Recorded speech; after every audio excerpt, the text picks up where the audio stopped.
The mushrikun worshipped idols. Muslims have their own idols now. We have cultures as our idols.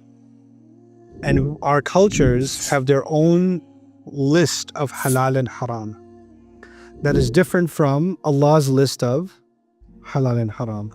And when it comes to our culture's halal and haram, we observe it, even if it means violating Allah's halal and haram.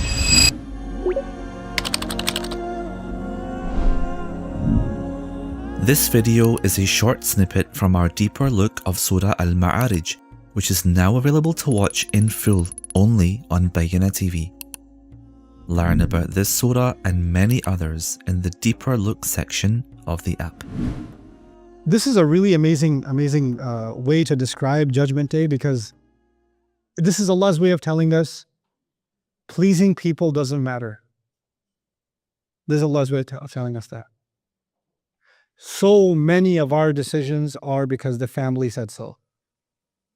So many, not good decisions, bad decisions. Family said so. The loved one said so. You did this because of your baneen, your sahiba, your akhi, your fasila. Right? And here you have the criminal ready to throw all of them in hell. All of them can go. We have to decide who we worship in the end. I say this without reservation, and I've said this now multiple times, but I think I don't say it enough. The mushrikun worshipped idols. Muslims have their own idols now. We have cultures as our idols. And our cultures have their own list of halal and haram that is different from Allah's list of halal and haram. And when it comes to our culture's halal and haram, we observe it, even if it means violating Allah's halal and haram. Like, you can go against Allah any day of the week, no problem. You don't go against the culture. You don't go against the family system, or you don't go against the expectations in your culture. That's what we've become. These are no different than Lat, Manat, and Uzza, as far as I'm concerned. If you're worshiping them unconditionally, obeying them unconditionally, and you're turning to the word of Allah and saying, no, that comes in second place. I don't know what else. If shirk is not to make an equal with God, or to put something besides God, if that's not it, then I don't know what we're talking about. I don't understand it, And we do this. The crazy thing to me is, it's not, these Muslims who don't pray, and the Muslims the women don't wear hijab, and they don't even eat halal, they drink alcohol, and they go clubbing and drugs and alcohol and illicit relationships. Those are the people that I'm talking about. Nah, I'm talking about people that look religious, act religious, talk religious. They talk religious. And they're the ones that are just, when it comes to the family expectations, that matters, even if that violates the law of Allah openly. Take the matter of inheritance, take the matter of mahar, take the matter of how a divorce is performed, take the matter of child support, mostly take the matter of money. Like, Allah is our God for Hajj, Ramadan, Salah, Allah is our God. When it comes to money, we have other gods. That's just what we've become. It's disgusting, but that is a reality, And so it's easy to study the ayat of shirk and look, these pagans worshipped idols. Look at them.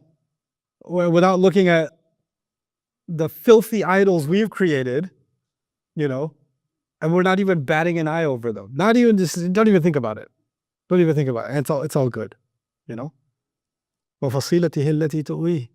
Now, يَوَدُّ يَفْتَدِي بِأُمِّهِ مَعَ شِدَّةِ تَعَلُّقِ نَفْسِهِ بِهَا. Ibn Ashur says, meaning a person will want to give away his own mother. Fasila, because literally fasila, the first meaning would be the mother, because you were separated from the mother physically, right? You were in her and you came out of her. Because of the intense relationship that was there with her. إِذَا كَانَتْ تُؤْوِيهِ, when she was protecting him, she was protecting him even in her belly.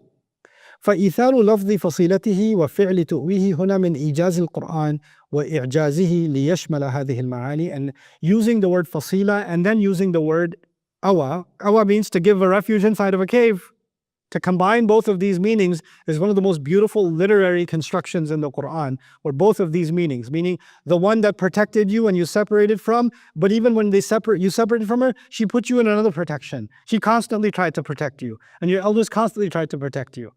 So you went from one refuge, meaning the womb, to a life of refuge to be found in your parents, right? And so both of those concepts got combined in وَفَصِيلَتِهِ الَّتِي تُؤْوِيهِ. Very, very beautiful. وَمَنْ فِي الْأَرْضِ جَمِيعًا ثُمَّ يُنْجِيهِ وَمَنْ لَهُ فِي الْأَرْضِ. Meaning whoever he has on the, Ya Allah, whoever's in the world altogether, I don't care, the entire world's population can go to hell, literally.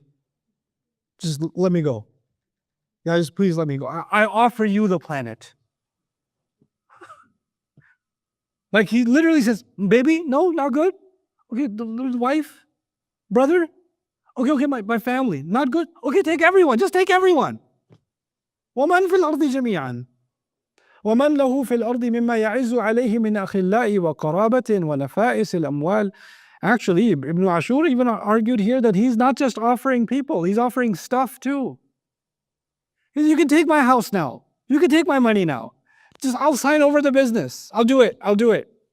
So even though it's man is used for people, but man is ashmal. So he's saying وَمَنْ الْمَوْصُولَ لِتَغْلِيبِ الْعَقِلِ عَلَى غَيْرِهِ. It's تغليبًا, meaning it's mostly referring to people. My friends, you can take my friends. My workers, you can take my workers. My family, take my family. Take all of them. But okay, the people aren't good enough. Why don't you take my stuff? You can have the car. You can have the helicopter. You can have the camels. You can have the horses. You can have the property. You can have the titles. You can have all of it. So he's saying they'll offer whatever they can, you know. لو أن ما في الأرض ملء الأرض ذهبا ولو افتدى به. In Ali Imran, Allah mentions if the earth was turned into gold and he offered the weight of the earth in gold, that wouldn't be enough to be his ransom. Like none of this is of any value. You see, the sky stopped being what it was. The mountains stopped being what it was. And so the things that used to have value are not what they were now. They have no value. And things that didn't have any value in this world have a lot of value in the akhirah. Good deeds don't have value in this world. Not really. If everybody in your class is cheating and you're not going to cheat, and you got a 70 and everybody else got a 90, what was valued? Cheaters were valued, isn't it? You're the only one who didn't lie on your resume. Everybody else lies on their resume. They got jobs. Who's the only one who didn't get a job? You. So, I mean, truthfulness, honesty, integrity, kindness, forgiveness. You think these things pay off in this life? Like you think Nuh alayhi salam was doing bad deeds for 900 years, 950 years? He was doing good deeds every single day, right? Was that a good life he lived? Easy life he lived? Good deeds don't pay off much. Good deeds don't. Fir'aun lived 99% of Fir'aun's life, unless with one bad swimming experience, right? 99.9% of his life, he's living in the most luxurious crib on the planet. Sin pays. Sin's good life. It pays. Good deeds don't pay. Good deeds actually keep you. In fact, this is the subject of Surah Al-Qalam. People who do good deeds, especially when corruption is open. Yeah? When corruption is open. Because sin is the way to get ahead. And good deeds are a way to stay behind. And Allah will take that formula that seems to work for sinners temporarily, and He's going to flip it on its head. And what does He do on Judgment Day? He's offering all this wealth acquired by sin. All these people that are under this influence by sin, and none of it has any value. And the people that were considered stupid and behind, and they're the ones that are ahead. They're in front of everybody else. You know the Prophet ﷺ was called insane, right? You ever think about one of the reasons he's called insane has to do with money? When he's calling to Tawheed, he's saying all the idols should be destroyed. You understand that?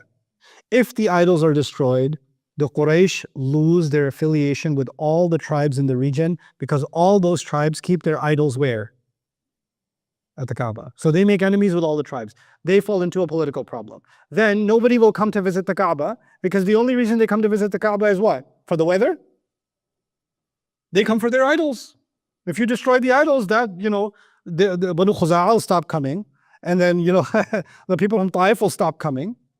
And the people from Medina will stop coming. The Mushrikun used to go from everywhere to Makkah to pay visit to their idols. You destroy the idols, you're killing my business. That's like going to Vegas and saying, I am against gambling. When you go to Vegas and say, we're going to shut down all the casinos, what's going to be the response of the politicians and the billionaires? Are you insane?